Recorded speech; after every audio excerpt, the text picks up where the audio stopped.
Vamos a entrar en el tiempo de la administración de la palabra de Dios. Quiero pedirte donde estás que cierres por un momento tus ojos. Y sé que ya el Señor ha tocado nuestra vida y nuestro corazón a través del testimonio de nuestros hermanos y a través también de lo que han compartido. Con cómo nosotros, siendo privilegiados, tenemos el pan de vida para vida eterna con nosotros, y nuestra comisión ha sido compartirlo con quien tiene necesidad de este pan. Señor, en esta hora ponemos nuestra vida en tus manos y te pedimos que tu palabra en este momento pueda hablarnos, pueda confrontar nuestra vida. Estamos aquí, Señor, porque tu gracia y tu favor nos ha traído. Ahora ayúdanos a poder, Señor, abrir nuestra mente, nuestro corazón hacia lo que tienes para nosotros en esta mañana, y que tu palabra fluya y sea aplicada eficazmente por tu Espíritu en nosotros. En el nombre de Cristo Jesús. Amén y amén. Vamos a continuar con nuestra serie en el Evangelio de Marcos titulado El Rey y la Cruz.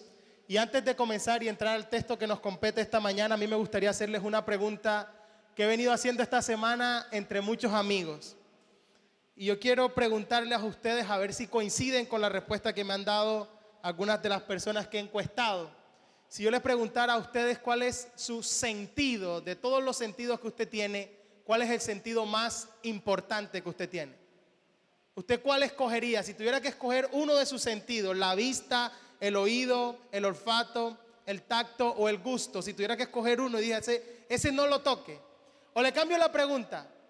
Si usted tuviera que escoger entre ver, oír o hablar, ¿usted qué escogería?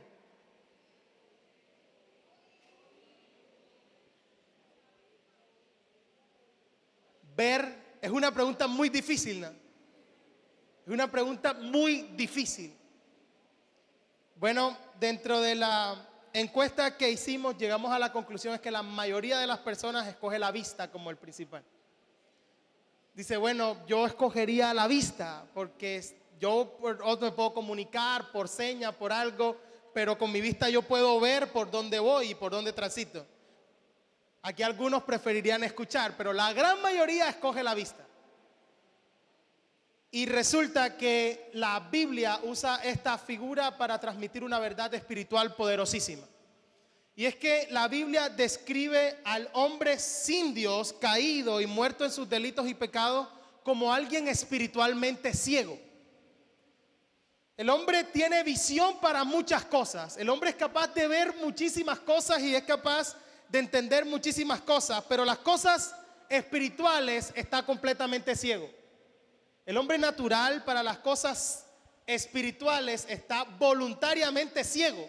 No las quiere ver, no las percibe. Y a lo largo de toda la Biblia esta verdad es repetida una y otra vez. Por eso es que usted encuentra en la Biblia pasajes como que los ojos de sus corazones están nublados por el pecado.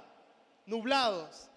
La Biblia dice que el hombre natural va tropezando como quien va a tientas por el mundo, tropezando vez tras vez. Dice que sus ojos y su entendimiento están entenebrecidos. Es la misma figura. Y dice que el príncipe de este mundo ha cegado los ojos y ha cegado el entendimiento. Es más, la Biblia afirma categóricamente de que el hombre y su problema es que es capaz de amar más las tinieblas que la luz. Ama voluntariamente las tinieblas y por eso vaga en medio de confusión. Y es por eso que el Evangelio es una buena noticia. Porque el Evangelio viene a anunciar que esta ceguera puede ser temporal. Que esta ceguera no es permanente, que por la gracia de Dios nuestra mente puede ser iluminada.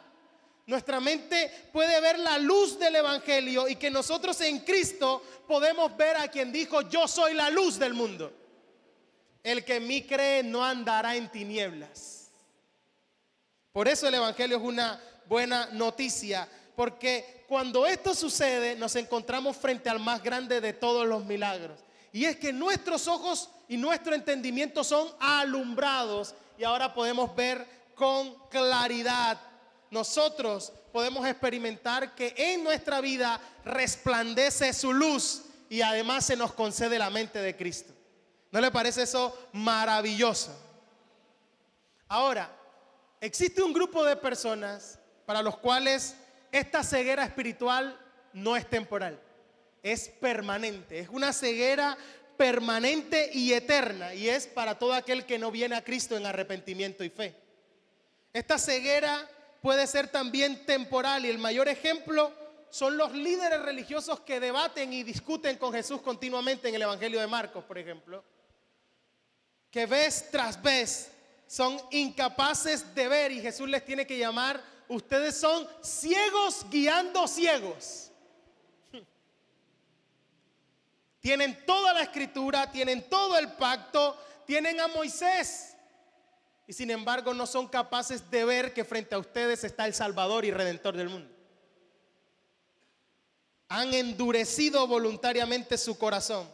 Y cuando alguien obstinadamente y voluntariamente decide no creer, por más evidencia que se le presente, no lo va a hacer.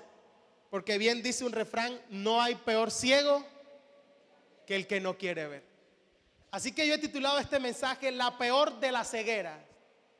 La peor de todas las cegueras. Y nuestro texto de hoy habla de esta realidad. Nos muestra las diferentes clases de ceguera que se puede experimentar, y va a poner en contraste a este grupo religioso de los fariseos que voluntariamente se niegan a creer la verdad, con un grupo de discípulos que, al igual que usted y yo, está en la lucha por entender las verdades espirituales, y que cuando aceptan esta verdad, sus ojos son iluminados y su ceguera es temporal y pasa. Así que yo quiero que usted se ubique en Marcos capítulo 8, y vamos a leer desde el verso 11. Marcos capítulo 8, y leemos desde el verso 11 en adelante. Cuando lo tenga me puede decir amén. Dice el texto: vinieron entonces los fariseos y comenzaron a discutir con él, pidiéndole señal del cielo para tentarle. Y gimiendo en su espíritu dijo: ¿por qué pide señal esta generación? De cierto os digo que no se dará señal a esta generación. Y dejándolos, volvió a entrar en la barca y se fue a la otra ribera. Habían olvidado de traer pan, y no tenían sino un pan consigo en la barca. Y él les mandó diciendo: mirad, guardaos de la levadura de los fariseos y de la levadura de Herodes. Y discutían entre sí diciendo: es porque no trajimos pan. Y entendiéndolo, Jesús les dijo: ¿qué discutís porque no tenéis pan? ¿No entendéis ni comprendéis? ¿Aún tenéis endurecido vuestro corazón? Teniendo ¿qué? Teniendo ojos no veis, y teniendo oídos no oís. Y no recordáis cuando partí los 5 panes entre 5,000, ¿cuántas cestas llenas de los pedazos recogisteis? Y ellos dijeron: 12. Y cuando los 7 panes entre 4,000, ¿cuántas canastas llenas de los pedazos recogisteis? Y ellos dijeron: 7. Y él les dijo: ¿cómo aún no entendéis? Vino luego a Betsaida y le trajeron un ciego y le rogaron que le tocase. Entonces, tomando la mano del ciego, lo sacó fuera de la aldea, y escupiendo en sus ojos les puso las manos encima y le preguntó si veía algo. Él, mirando, dijo: veo los hombres como árboles, pero los veo que andan. Luego le puso otra vez las manos sobre los ojos y le hizo que mirase, y fue restablecido y vio de lejos y claramente a todos. Y lo envió a su casa diciendo: no entres en la aldea ni lo digas a nadie en la aldea. El capítulo 8 de Marcos es un capítulo muy importante en toda la estructura del libro. Este capítulo 8 es el punto en el cual el evangelio da un giro y en el cual el ministerio de Jesús hace un quiebre. Este capítulo 8 en total es un puente, es una especie de bisagra de una puerta. Es el clímax de todo el libro, y a partir de este momento va a comenzar a haber una transición en el ministerio de Jesús.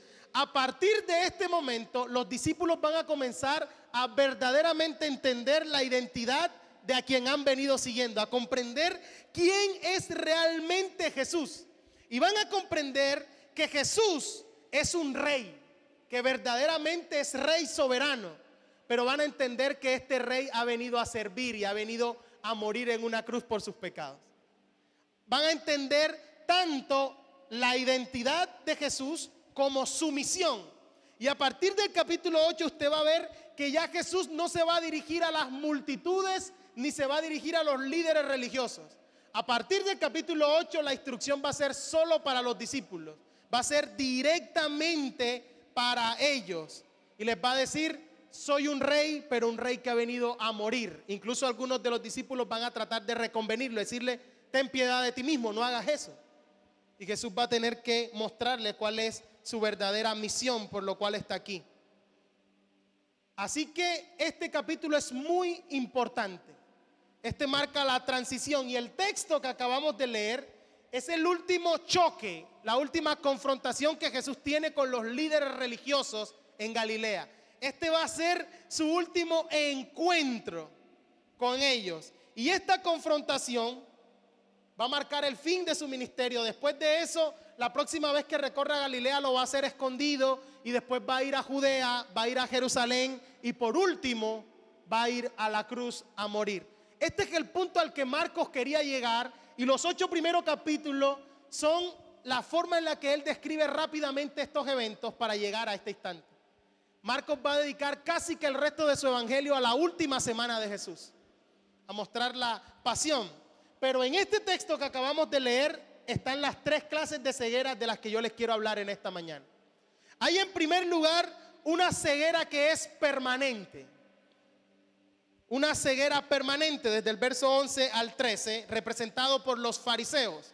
También se conoce como una ceguera farisaica, una ceguera hipócrita y voluntaria. Desde el verso 14 al 21 hay una ceguera que es temporal. Esa se conoce como la ceguera de los discípulos o la ceguera discipular temporal, el CDT. Ceguera discipular temporal.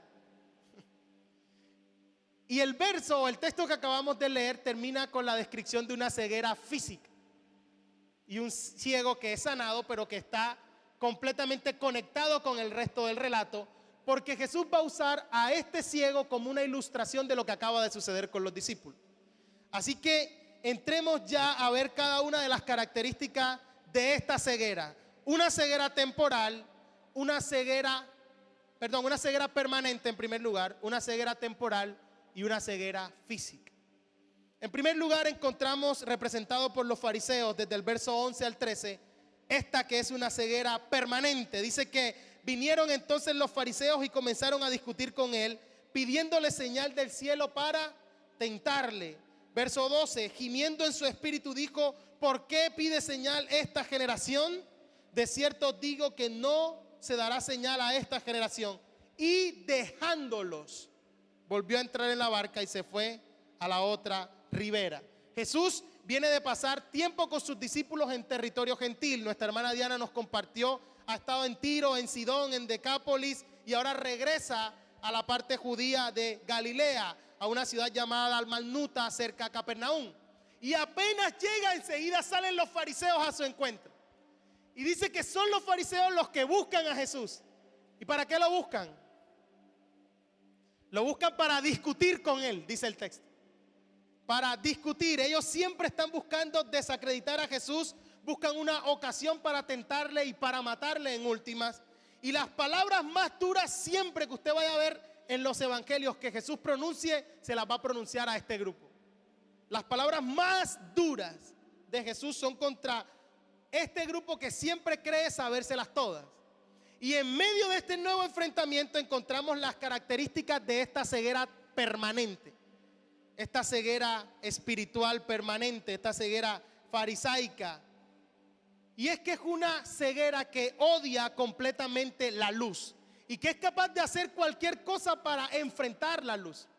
Mateo, que es el otro evangelista que registra este suceso, nos cuentan que los fariseos no llegan solos. Los fariseos llegan con otro grupo que se llaman los saduceos a discutir con Jesús. Y este dato es importante. ¿Sabe por qué?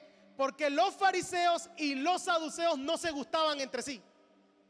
Eran casi que enemigos naturales. Los fariseos eran legalistas, meticulosos, querían separarse de toda contaminación, querían guardar celosamente la ley judía, las tradiciones, mientras que los saduceos, contrario, no seguían las tradiciones, eran más liberales, tenían una doctrina que no aceptaba ni los ángeles ni la resurrección. Y normalmente los saduceos eran la élite, los sacerdotes venían de allí. Y los fariseos y los saduceos no se gustaban, chocaban entre sí. Pero se unen en contra de un enemigo común. Es decir, no importa qué alianza haya que hacer, están exactamente del mismo lado de las tinieblas y son capaces de unirse a pesar de sus profundas diferencias. Los saduceos eran quienes habían convertido el templo en un negocio. Controlaban todo, el cambio de moneda, la venta de animales, todo estaba bajo su control. Habían hecho del servicio a Dios un negocio. Y a pesar de esto, se unen con los fariseos para discutir con Jesús. ¿Qué les parece? Tenemos un enemigo común, alguien que se nos va a tirar el negocio. Nos unimos sin importar ni la ideología, ni el pensamiento, ni la corriente. Y es que esto muestra las características de quienes padecen esta ceguera espiritual. No importa con quién se haya unido ni con quién tengan necesidad de unirse. Ahí los ven. Hasta políticos de corrientes distintas son capaces de unirse con tal de defender la ceguera que tienen. ¿No los ha visto? Dejan sus ideales y todos y se unen.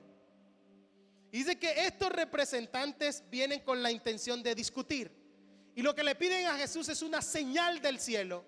Y es interesante porque lo que le estaban diciendo en última, los judíos por tradición creían que las señales terrenales se podían falsificar. Así como allá en Egipto los magos de Faraón habían falsificado las señales. Pero ellos creían que si alguien podía hacer una señal en el cielo, eso verdaderamente mostraba que era de Dios. Una señal como las de Elías, fuego del cielo, como la de Josué, sol detente en Gabaón. Una señal impactante, muéstranos una señal del cielo. Y lo que estos grupos están diciendo es que no pueden negar lo que Jesús está haciendo. No pueden negar que verdaderamente Jesús está haciendo señales y milagros que nadie más podría hacer. Y ellos lo que están cuestionando ahora es la autoridad de Jesús para hacerlo y el origen de su poder. Y esta es una trampa para que una vez Jesús fallara, ellos desacreditarlo. Es tramposa. Y fíjense que sí había señales del cielo. Jesús ha calmado la tormenta. En el bautismo de Jesús, el texto nos ha dicho que una voz se escuchó ¿de dónde? Del cielo. Y decía, este es mi hijo, en él tengo complacencia. Una señal del cielo, ¿qué más quiere? Juan nos registra que los fariseos también y estos grupos querían bautizarse con Juan. Y Juan el Bautista les hace un frenón. O sea que muchos seguramente habían estado ahí. En el Jordán, allá al sur. El asunto es que a pesar de todo lo que ha sucedido, Jesús les dice que no va a haber señal. Ni siquiera cuando Jesús le hubiese proporcionado otra señal, estos hombres hubiesen creído, porque señales ya tenían y ya las habían visto, pero se habían negado voluntariamente y obstinadamente a creer. Y es impactante porque Jesús les ha podido decir, señales ya han visto, no escucharon. Y fíjense que ni en esta ocasión, ni en la tentación, Jesús usa la experiencia que ha sucedido para mostrar que alguien puede lograr fe. ¿Usted se imagina a Jesús en el desierto en medio de la tentación? ¿Qué acabó de decir la voz del cielo del Padre? Este es mi hijo. ¿Cómo inicia la tentación en el desierto por parte del enemigo? Si eres hijo de Dios, contra lo que Dios ha dicho. Y Jesús, fíjense que en la tentación no usa la experiencia para decir, ven acá, ¿y tú dónde estabas? No acabas de escuchar lo que sucedió. No escuchaste la voz. Jesús no usa la experiencia ni la señal para contrarrestar el ataque del enemigo. ¿Qué usa Jesús? Escrito está. Porque usted nunca va a encontrar que las señales y que estos prodigios hayan realmente producido fe en un corazón. Porque la fe es por el oír, y el oír la palabra. La palabra de Dios sí tiene la capacidad de producir fe en un corazón. Hay gente que sin importar lo que vea no va a creer. Y Jesús lo que está confrontando entonces es decir, obstinada y voluntariamente, deliberadamente, ustedes han decidido no creer. Y no hay peor ciego que el que no quiere ver. Jesús dice el texto que gime en su espíritu, que es la misma expresión cuando sanó al sordomudo, casi que clamando, casi que llorando, porque la ceguera espiritual voluntaria es capaz de quebrantar el corazón del Señor. Quebranta su corazón, y Jesús reprende su incredulidad con una pregunta condenatoria. Y no solo incluye a los grupos que están aquí, sino a toda la generación. ¿Por qué pide esta generación una señal?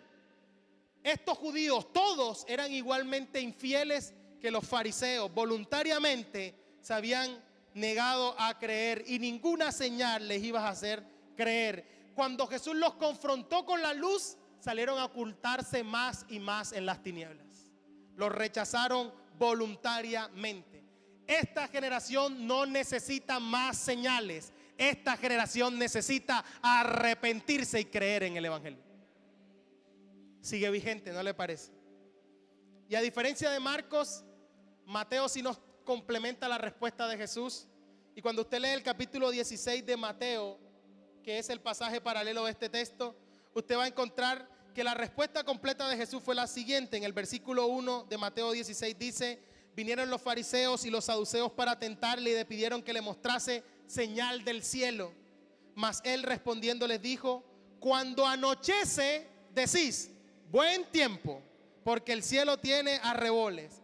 Y por la mañana, hoy habrá tempestad, porque tiene arreboles el cielo nublado. Hipócritas, que sabéis distinguir el aspecto del cielo, mas las señales de los tiempos no podéis. La generación mala y adúltera demanda señal, pero señal no le será dada, sino la señal del profeta Jonás. Y dejándoles, se fue. Jesús usa una ilustración. ¿Quiere enseñar del cielo? Bueno, ustedes son buenos meteorólogos. Son buenos para pronosticar el clima. Salen y ven el cielo rojo y dicen en la mañana, hoy llueve. Y no son como los meteorólogos de mi época que decían, hoy va a llover, y salía tremendo. ¿A usted no le pasaba eso en el estado del clima? Había un meteorólogo en los noticieros nacionales que decía, Cartagena, despejado, soleado y tremendo aguacero. No voy a decir su nombre, pobrecito, no sé ni dónde está. Nunca le pegó un pronóstico del clima. Nunca le pegó. Pero estos hombres eran mejores meteorólogos que teólogos. Se levantaban en la mañana y miraban el cielo y decían, rojo el cielo, eso es lluvia. Y dice, o sea, son capaces de distinguir las señales del cielo para el clima y tienen toda la escritura y no son capaces de entender espiritualmente el tiempo en el que están. Son ciegos, pueden predecir una tormenta viendo el cielo, pero con toda la evidencia que tienen, no son capaces de ver que el Salvador y el Mesías está frente a ustedes. Ciegos. Y les dice que solo la señal de Jonás, cuando resucite, entonces eso les servirá por señal. Y sabe una cosa, hermano, ni eso les sirvió por señal. Van y le pagan a los soldados para que digan, mira, no digas que resucitó, di que vinieron y se robaron el cuerpo. Ni eso les sirvió por señal. Porque esta ceguera es voluntaria, y la ceguera voluntaria es permanente y eterna. La ceguera voluntaria, la ceguera espiritual, el que quiere ser ciego nunca va a encontrar evidencia suficiente para rendir su vida a los pies de Cristo. Jamás. Y este mundo está lleno de personas así, que voluntariamente han cegado sus ojos a la verdad. Y no importa lo que vean, no importa cuánto escuchen. Por eso esta es la condenación, dice el apóstol Juan. La luz vino al mundo, pero el hombre voluntariamente amó más las tinieblas que la luz. Y como amó más las tinieblas, esa es la condenación. La parábola indica que la condenación es, échenlo en las tinieblas de afuera. Ahí será el lloro y el crujir de dientes. Ser como eras y no poder ver la luz que está frente a ti. y dice que Jesús se separa de ellos. Y esta separación no fue temporal. Como les decía, esta fue la última oportunidad que tuvieron estos hombres de arrepentirse. Dejándolos se fue, es permanente. Nunca más van a poder verlo.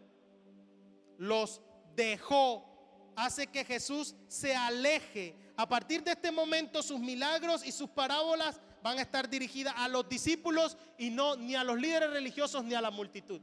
Aquí está el giro, y de aquí irá a la cruz a morir. Entonces, estamos frente a una ceguera permanente, una ceguera que es eterna. Ahora, el texto también nos muestra otra ceguera, una ceguera temporal, y es nuestro segundo punto en esta mañana. ¿Cuál es esta ceguera temporal? Les digo, yo la llamo ceguera discipular temporal. Es la ceguera de los discípulos.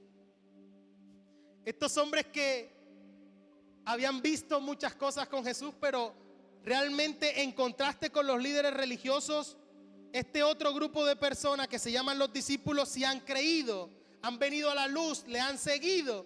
Ellos aman la luz y están buscando la verdad. Están siguiendo a Jesús porque han entendido que Jesús es la luz del mundo. Y ahora estos discípulos van en la barca con Jesús hacia la otra ribera, van hacia Betsaida. Están siguiendo a Jesús. Y en estos momentos, hasta este instante, han visto tremendas y prodigiosas señales de Jesús, pero también han estado expuestos a su verdad, a su predicación, a su palabra, a las verdades espirituales que Jesús les está diciendo. Y la principal diferencia entre los discípulos y estos líderes religiosos es que la falta de claridad de la visión de los discípulos, su ceguera, es temporal. Y el texto lo que nos va a mostrar es que estando con Jesús, su vista va a ser aclarada y van a dejar de ser ciegos. Su falta de claridad en los asuntos espirituales es solo temporal.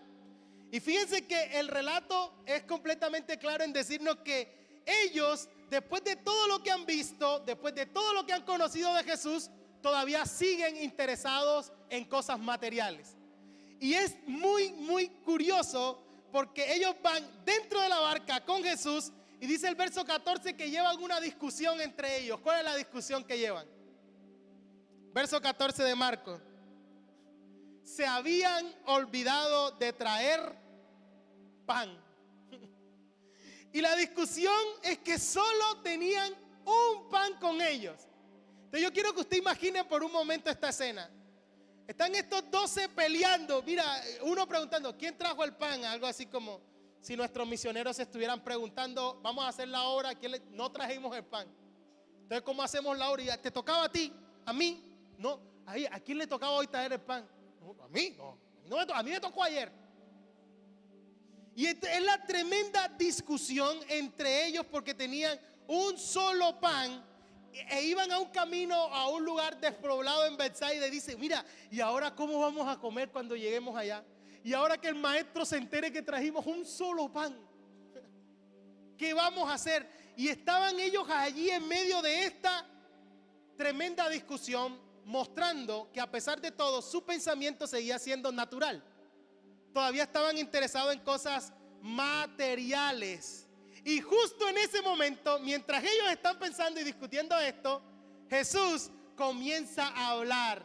Y Jesús está interesado en comunicarles una verdad espiritual profunda. Jesús quiere enseñarle algo de importancia eterna a la luz del enfrentamiento que acaba de tener con los fariseos. De lo que acaba de suceder, Jesús quiere hacerle una advertencia. Y en ese momento dice la Biblia que Jesús les dice, verso 15, Él les mandó diciendo, mirad, guardaos de la levadura de los fariseos y de la levadura de Herodes.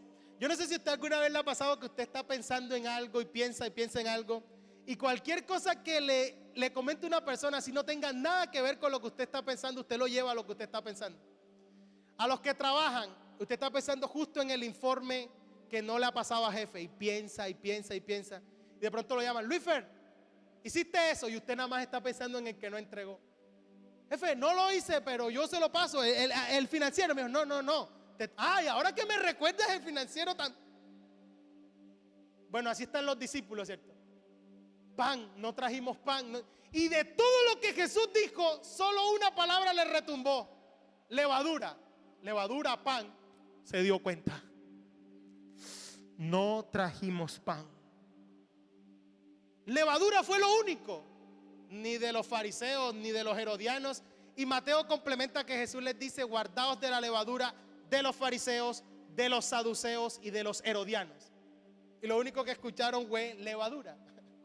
Ahora, ¿qué les quería decir Jesús con levadura? Bueno, la levadura es usada en la Biblia como una figura de influencia, porque un poquito de levadura es capaz de causar un efecto grande, ¿cierto? Usted le echa un poquitico de levadura a la masa, se va, y cuando viene tiene la masa así esponjada, así que se sale del recipiente.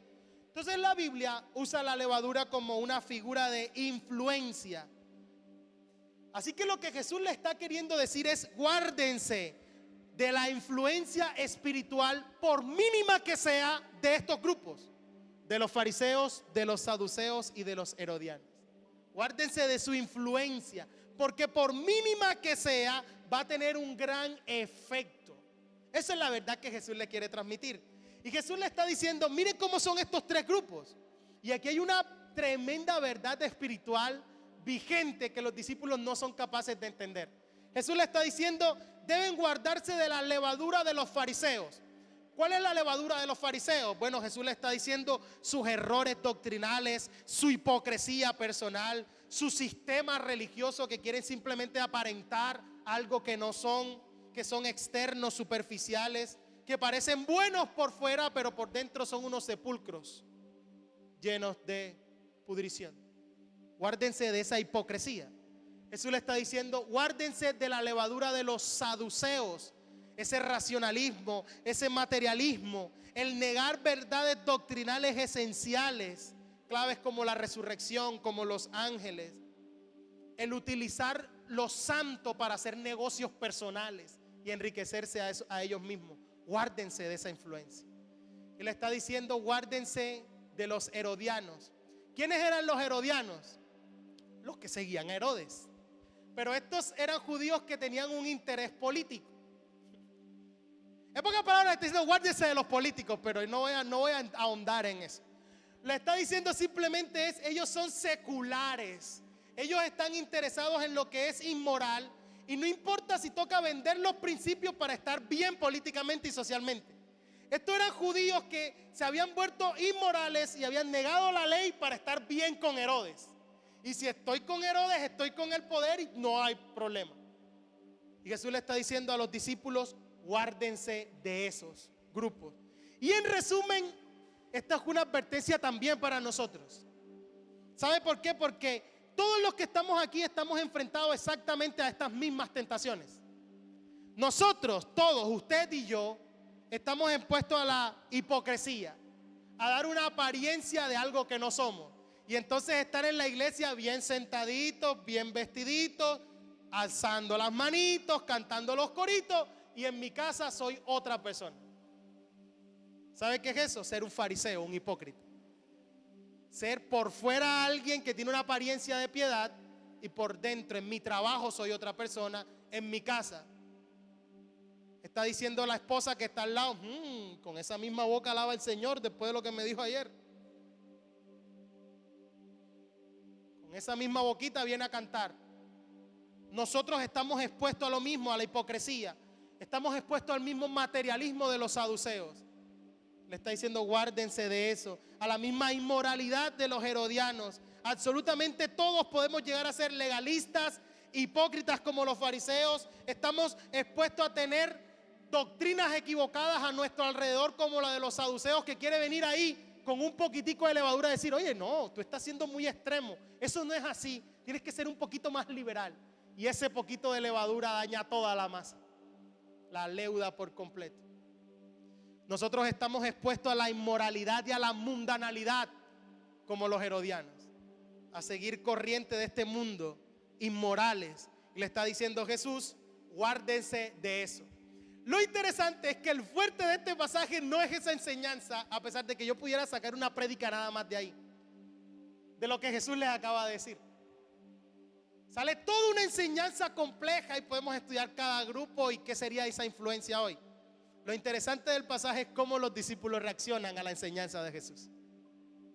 Lo que el texto quiere mostrarnos y lo que es fundamental en el pasaje es que los discípulos no entendieron eso. ¿Qué entendieron los discípulos? Versículo 16. Y discutían entre sí diciendo, es porque no trajimos pan. No entendieron, Jesús estaba usando un lenguaje figurado para hablarle de la influencia espiritual, pero ellos creían que hablaba de la levadura literal. Ellos tenían solo comida en sus mentes. Que vamos a comer cuando lleguemos, que vamos a comer cuando lleguemos. Y con esta hambrecita que está haciendo, no trajimos pan. Mano, eso es desierto y ahora ¿dónde vamos? Van preocupados por la comida.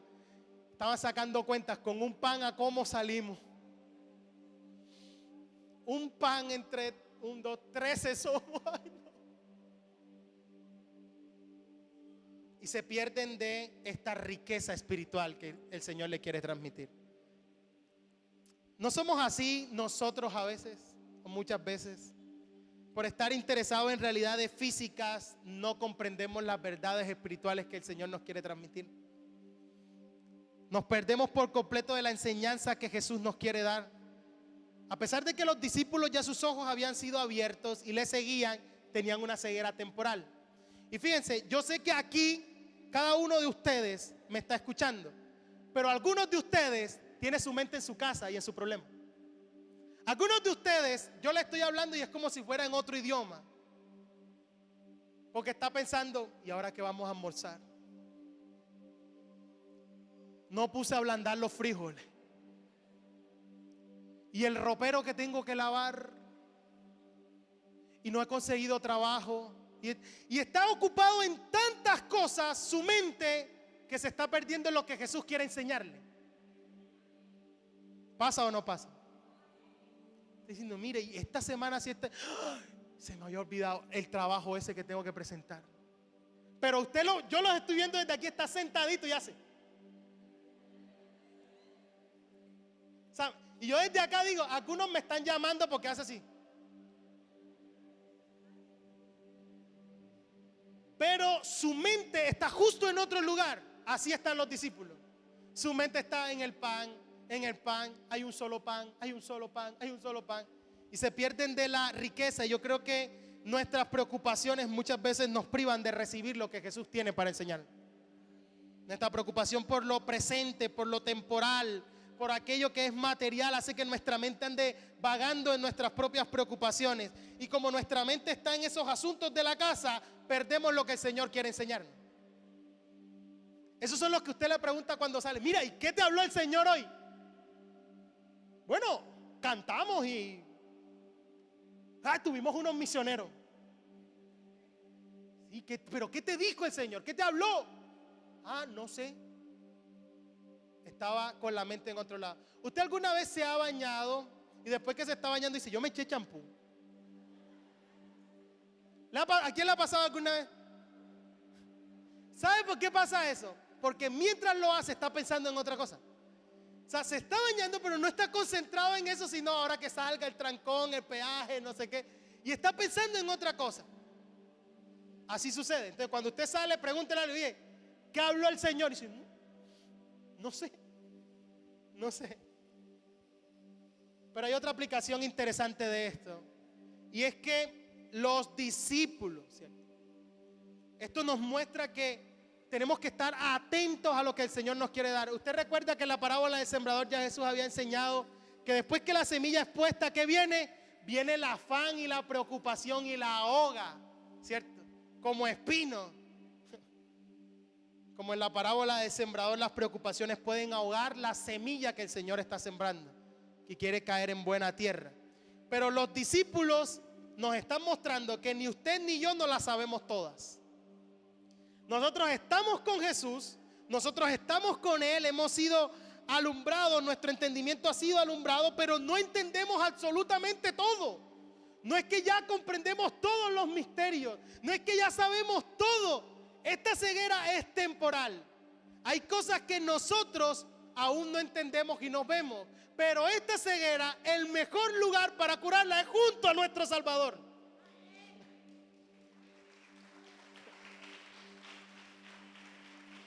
Una ceguera temporal.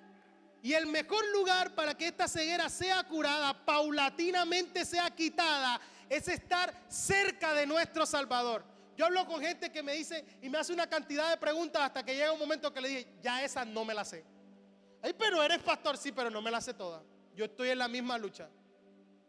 Ya sí, lo que sí tengo plenamente seguro es que el mejor lugar para entender esa verdad muy pronto es estar junto a Jesús. Y algún día esa parte de mi ceguera temporal va a ser quitada. Y lo voy a entender, pero de que lo entiendo, pero aún no lo entiendo.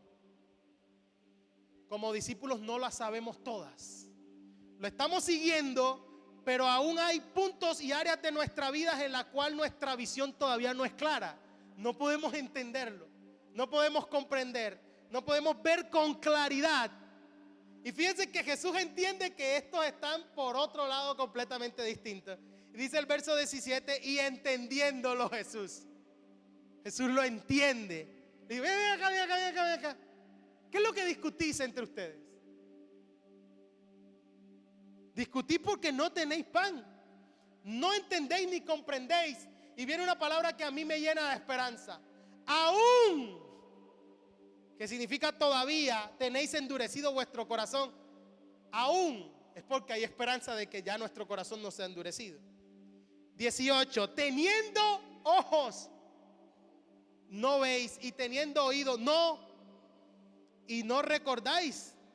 Cuando partí los 5 panes entre 5,000, ¿cuántas cestas llenas de los pedazos recogisteis? Y ellos dijeron 12. Y cuando 7 panes entre 4,000, ¿cuántas canastas llenas de los pedazos recogisteis? Y ellos dijeron 7. Y él les dijo, ¿cómo aún no entendéis? Mateo agrega la respuesta de Jesús que le dice, hombres de poca fe. Y ese detalle es importante. Hombres de poca fe. Esta preocupación que tenían los discípulos porque nada más llevaban un pan en la barca, no es más que el resultado de ser de poca fe. Esta preocupación nace, es el resultado de la falta de fe. Y la falta de fe entorpece el entendimiento. La falta de fe produce miopía espiritual. Y Jesús muestra paciencia, muestra tristeza también, pero ahora les hace ver que lo que Él está diciendo va más allá de lo material y que Él quiere transmitir una verdad espiritual. Y ahora no va a usar ni parábola, no va a usar, ya no se pudo con las ilustraciones, ya con el tema de la levadura, que era una ilustración perfecta, no se pudo. Y ahora el método que usa Jesús es hacerle preguntas, y unas preguntas duras, ¿cierto? Jesús ahora les va a mostrar cómo ellos mismos, su entendimiento espiritual está entenebrecido, y Él los va a librar de eso, y que su corazón, ¿cierto?, había estado endurecido por la falta de fe, y que la menor de todas las preocupaciones que ellos tenían que tener en ese momento era por falta de pan. Ni siquiera porque se levantara una tormenta y había calmado 2. Ni siquiera porque faltara pan, porque ya había alimentado 5,000 que con mujeres y niños eran 20,000. Y 7,000 que con mujeres y niños eran también como 30,000 personas. Entonces les hace una pregunta como, vamos a recordar, vamos a hacer un examen. Y esto nos muestra que muchas veces nosotros en la teoría estamos bien. Si el examen fuera teórico, nosotros lo pasamos, como cuando hacemos los cursos de discipulado y hacemos nuestro examen. Y los discípulos muestran que si el examen hubiese sido teórico, pasaban. Porque dice Jesús, bueno, a ver, vamos a ver. Ustedes deberían estar enfocados en verdades espirituales. Ustedes deberían saber que no estoy hablando de un pan literal. Deberían entenderlo. Y el texto nos muestra que Jesús les pregunta, bueno, cuando yo partí 5 panes entre 5,000, primera pregunta, anoten. ¿Cuántas cestas recogiste? ¿Te imaginas esos discípulos con 12? ¿Cuántas? 12. 12, ok, 12 cestas. ¿Poquitas o no? Bastante, 12. Después cogí 7 panes y entre 4,000. ¿Cuántas canastas? Porque nos dijo nuestra hermana Diana que no eran cestas pequeñas, era canasta donde cabía un hombre. Como por donde bajaron al apóstol Pablo. ¿Cuántas canastas? No dice cesta. Se miraron otra vez. 7. Ok. 7. Es decir, hasta este momento a ustedes les está preocupando que solo haya un pan y hayamos aquí con nosotros 13 personas. Ok. Miren cómo dice Mateo 16:12, que es el mismo texto. Porque ellos que deberían estar enfocados en estas verdades entienden que Jesús no está hablando de un pan literal. Y fíjense que nosotros mismos como discípulos olvidamos fácilmente. No somos capaces de comprender lo que está más allá de nuestra circunstancia física y de entender lo que el Señor ha hecho por nosotros. Pero Mateo sí nos dice que ellos entienden después. Mateo 16:12, ¿qué dice? Entonces entendieron que no les había dicho que se guardasen de la levadura del pan, sino de la doctrina de los fariseos y de los saduceos. Ah, ya. Claro, ahora sí entendí. Eso quiere decir que hay esperanza para nosotros. Nuestra ceguera es temporal. Hay cosas que no entendemos en este momento, pero que estando junto a Él, nuestros ojos son alumbrados. Que conoceremos la verdad y la verdad nos hará libres. Esta ceguera es temporal y aparece aquí, ¿cierto? En este aún una esperanza. Tener aún entenebrecido, tener aún endurecido el corazón. ¿Cómo aún no entendéis? Es que en algún momento lo vamos a entender, nos deja con esperanza. Esta no es una ceguera permanente. La ceguera discipular es temporal. La ceguera farisaica obstinada es permanente. Y fíjense la gran diferencia entre estos dos grupos, ¿cierto? A pesar de que los discípulos al principio no entendieron, su falta de comprensión no era como la de los fariseos. Una era temporal, la otra era permanente. ¿Qué unió a los fariseos y a los saduceos? Los unió su odio contra Jesús. A los discípulos lo unía su amor por Jesús. A los fariseos y a los saduceos, cuando vieron la luz, la rechazaron. Los discípulos querían saber más y más. Las tinieblas de los fariseos se intensificaron. Las tinieblas de los discípulos se disiparon. Entendieron. Ahora entiendo. La incredulidad voluntaria de los fariseos hace que Jesús se vaya de ellos y dejándolos. En cambio, los discípulos fueron aceptados y ahora van a comenzar a estar personalmente con Él. Yo creo que a pesar de las debilidades, de las deficiencias de los discípulos, nosotros podemos ver a Jesús allí, complacidos para enseñarle, para entender, para que entiendan. Y para nosotros también está, mientras que los líderes religiosos está cerrada la revelación divina. Nosotros ahora tenemos disponible su palabra y su Espíritu Santo que ilumina, que alumbra nuestro entendimiento. Y nosotros podemos decir también, claro, antes yo no lo entendía, pero ahora yo lo entiendo. Antes andaba ciego, no comprendía, creía que veía y estaba ciego. Ahora lo entiendo. Esta era una ceguera temporal. Para los que conocemos al Señor, cualquier confusión que se nos presente en la vida es temporal.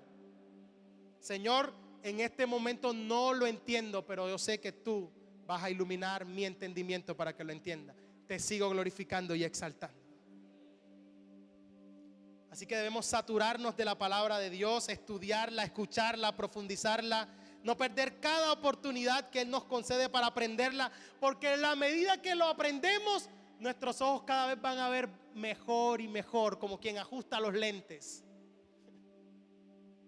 Necesitamos seguir entendiendo más y más la voluntad de Dios.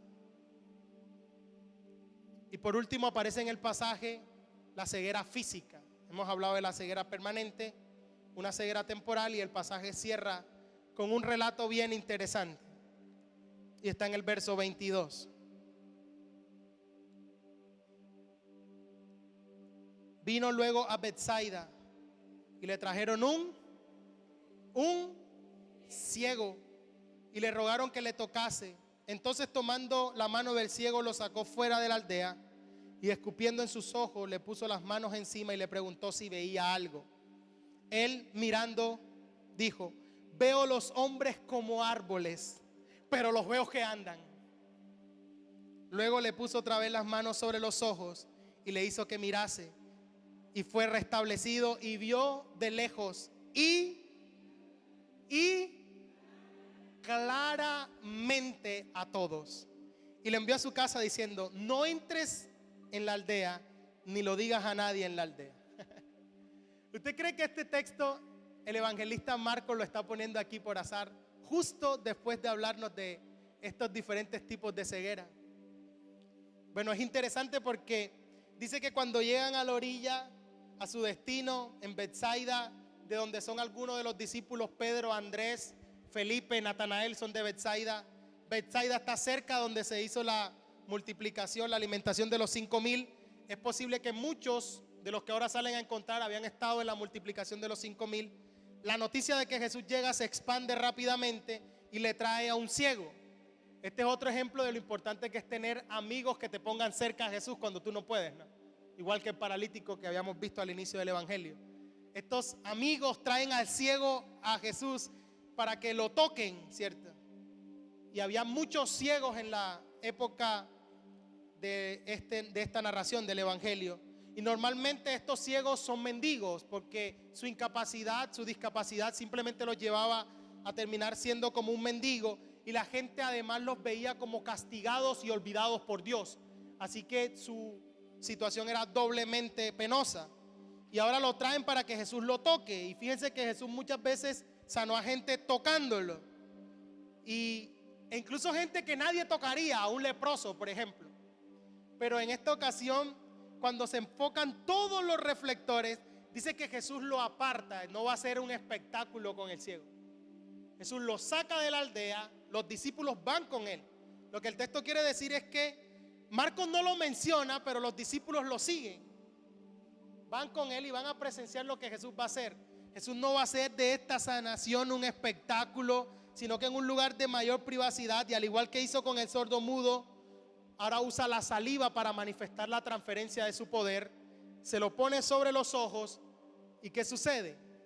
Este hombre pasa de la ceguera a la miopía. ¿Cierto que sí?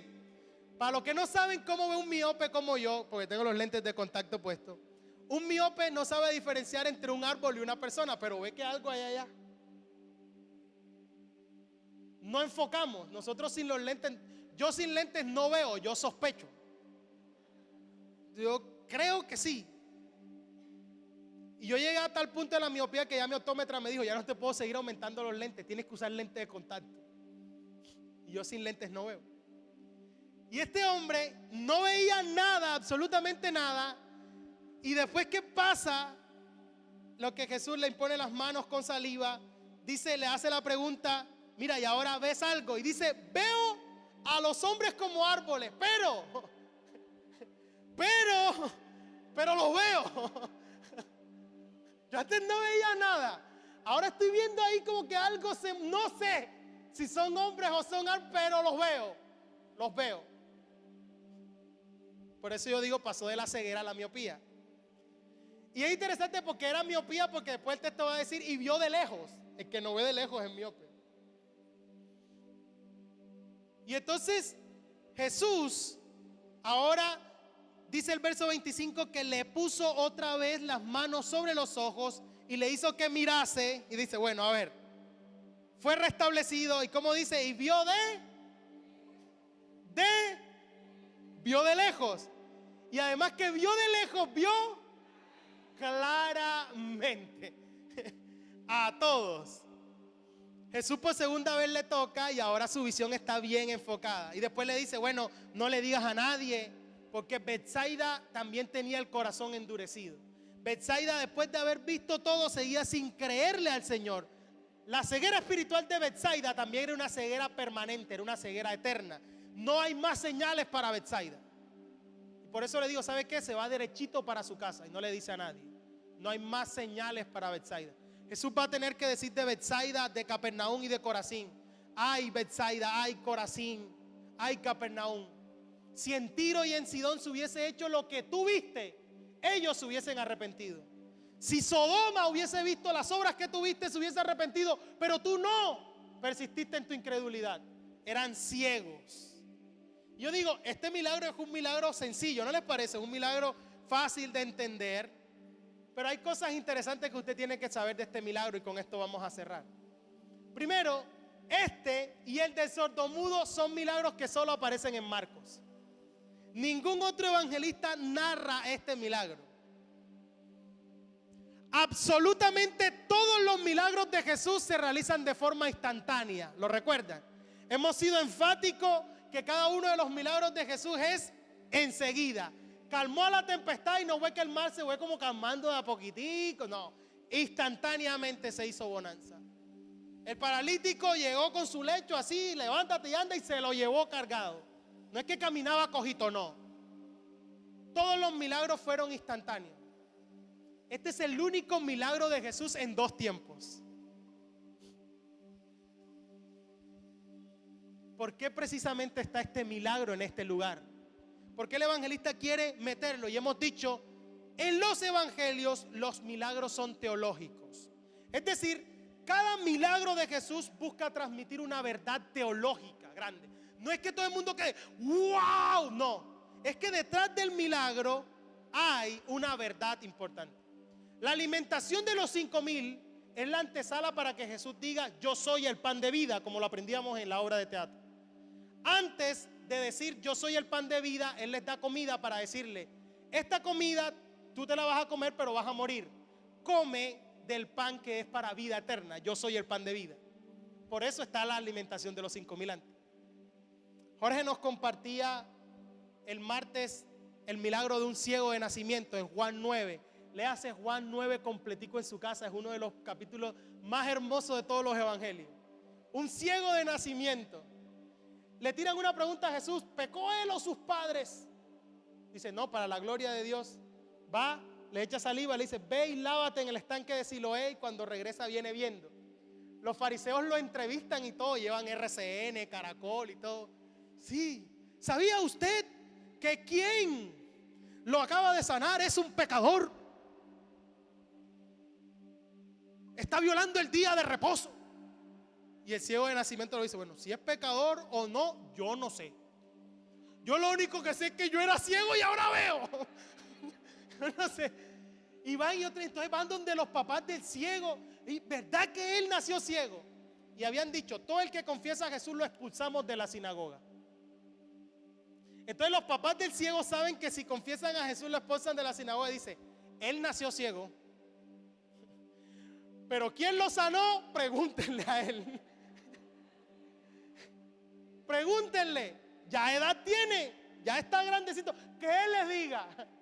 Y van otra vez donde el ciego. Mira, y verdad que, ay, que sí, que me sanó. ¿Qué? ¿Quieren volverse ustedes también sus discípulos? ¿Saben qué hacen? Expulsan al ciego. Te vas de la sinagoga por confesar a Jesús. Y Jesús se entera que al pobre ciego lo expulsaron de la sinagoga y se le presenta y le dice, ¿crees tú en el Señor, en el Salvador? Y él le dice, sí, pero ¿quién es? Le dice, ¿lo has visto? El que habla contigo. Y dice, sí, creo. Y cree en Jesús. Y luego Jesús se dirige a los fariseos y le dice, bueno, yo he venido para traer vista a los ciegos y para demostrarle a los que creen que ven que verdaderamente son ciegos. Y entonces los fariseos gritan, si es puya que pase. Mira el texto, lea el texto, porque le dicen, los fariseos le dicen, o sea, ¿quieres decir que nosotros somos ciegos? Y se le dice, no, ni siquiera. Todas las señales que han visto y todavía están viendo para ver cómo le ponen traba a este pobre ciego que acaba de ver. Pero ese milagro es la antesala para que Jesús después hable, yo soy la puerta, yo soy el buen pastor. Y dice, y lo que yo hago es testimonio de eso. Es decir, es la antesala para una verdad grande, profunda, teológica. El milagro de la resurrección de Lázaro no es para que todo el mundo diga, wow, resucitó a Lázaro. No, es la antesala para decir, yo soy la resurrección y la vida.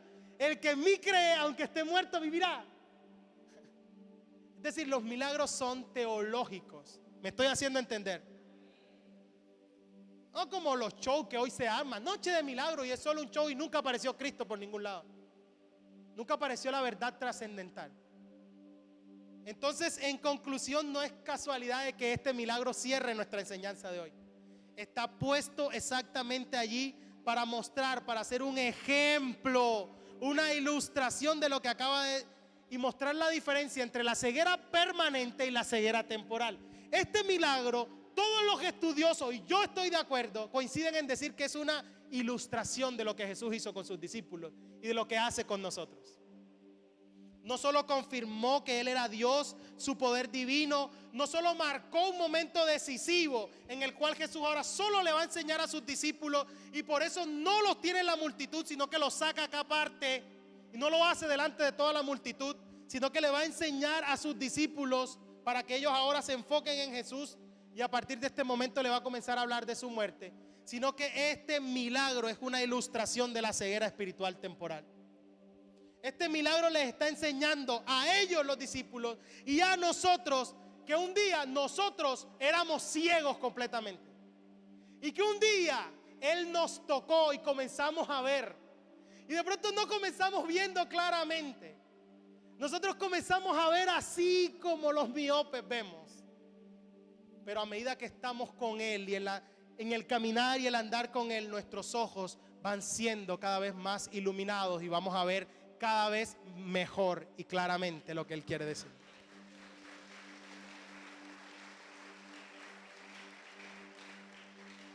El toque salvador de Jesús ha quitado el velo de oscuridad y ahora nos ha dado ojos de fe. Hay áreas de nuestra vida donde todavía estamos miopes, pero de que vamos a ver, vemos. ¿Sabe por qué? Porque del hecho de que ya comiences a ver de que se mueve algo, significa de que ya recibiste un toque de gracia. Porque en este mundo hay gente que está completamente ciego y cree que ve. Y esa es la peor de la ceguera. No es capaz de ver su propia condición. Este me dice, Luisfer, yo ahora antes hacía las cosas y ni siquiera me daba cuenta de lo mal que estaban. Ahora las hago, pero ya comienza a ver en mí, has recibido un toque. Ya estás comenzando a ver la realidad de tu corazón. Y estás en el lugar correcto, porque junto a Él tu visión va a ser aclarada. Y vas a ver de lejos. Mira, hermano, yo puedo ser miope físicamente, pero espiritualmente mi vista cada vez está siendo más aclarada. 2020 termino. Así que el milagro es una ilustración de la necesidad de los discípulos y de lo que Jesús hace con nosotros. Por eso lo sana en 2 tiempos, porque Él lo ha podido sanar. Y les pregunta a los discípulos, ¿cómo ves ahora? Bueno, ahí más o menos, estoy viendo así como que bueno. Y ahora veo más claro. E insisto en esto, nuestro problema nunca es el conocimiento teórico que tenemos de Dios. Porque nosotros en teoría pasamos el examen. Yo veo las notas de muchos de los de aquí de CIPEP y eso es 5, 4.80 en el examen. 4 y pelean. ¿Por qué me pusieron 4.7? Voy a mandar a revisar mi examen. Todas mis respuestas están buenas. Es decir, los discípulos en el tema teórico del examen estaban bien. ¿Cuántas cestas cuando 5,000? Rayita, 12. ¿Cuántas cestas cuando los 4,000? 7. El examen lo pierden en la práctica. ¿Dónde perdemos nosotros el examen? Cuando nos toca aplicar la verdad que creemos. ¿Puede Jesús alimentar 25,000 con 5? Sí. ¿Puede Jesús alimentar 21,000 con 7? Sí. ¿Puede Jesús alimentar con 13 a 13 con 1? Pero como ahora tú y yo, ¿qué tal que no? Y pase filo yo ahora aquí, hambre. Entonces ya cuando me involucra a mí, ya la cosa es distinta. ¿Cierto? Creemos estas verdades tan profundas, creemos que provee, creemos que Él es capaz de restaurar, que Él es capaz de sanar mi corazón. Lo creemos y lo predicamos. El asunto es cuando nos toca a nosotros ponerlo por práctica. Y creo que nosotros en los exámenes prácticos es donde no pasamos la prueba. Y los discípulos ahora van a pasar de lo teórico a lo práctico. El Señor va a seguir trabajando en ellos. Y tranquilo, si tú dices, hay cosas que no entiendo, pero ya comenzaste a ver, estás en el lugar correcto. Porque sabes una cosa, el ciego espiritual no es capaz ni de entender esa verdad. No la ve, ni siquiera sabe que está ciego. Cree que ve, cree que está viendo y no es capaz y discute y todo. No, pero es que el Señor tiene que aceptarme así como... No, ni siquiera te has dado cuenta cómo está tu corazón. Ni siquiera te has dado cuenta de la verdad de tu corazón. Así que si tú eres de los que reconoce, ¿sabes qué? Yo no me la sé toda, me falta mucho por aprender y para ver con claridad, pero ya estás viendo que se mueve algo allí. Has tenido un toque de gracia, tus ojos ya han comenzado a ser abiertos. Vas por buen camino, no te desanimes. El mejor lugar para que tu vista sea aclarada es junto a Él, allí. La medida que te llenes de su palabra. Pero cuando no eres capaz de ver tu propia necesidad, cuando crees que no necesitas un Salvador, cuando no eres consciente que debes seguir creciendo, cuando no le das el valor debido a su palabra, al tiempo con Él, cuando no quieres seguir aprendiendo más y más, lo único que demuestras es que padeces de ceguera espiritual permanente. Eres un ciego que cree que ve.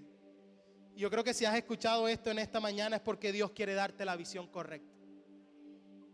Quiere quitar el velo que no te permite ver la realidad de tu propia alma y de tu propio corazón. Quiere mostrarte cuánto necesitas a Jesús para que Él erradique las tinieblas de tu vida. Creo que si estás aquí en esta mañana no es una casualidad.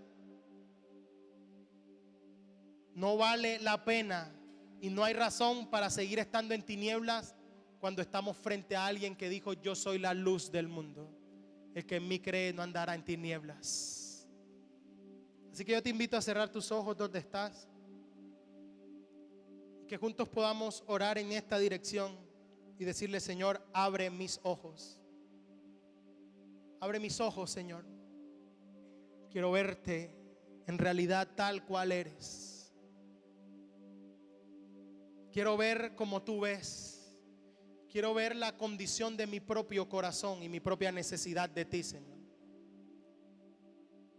Abre mis ojos espirituales.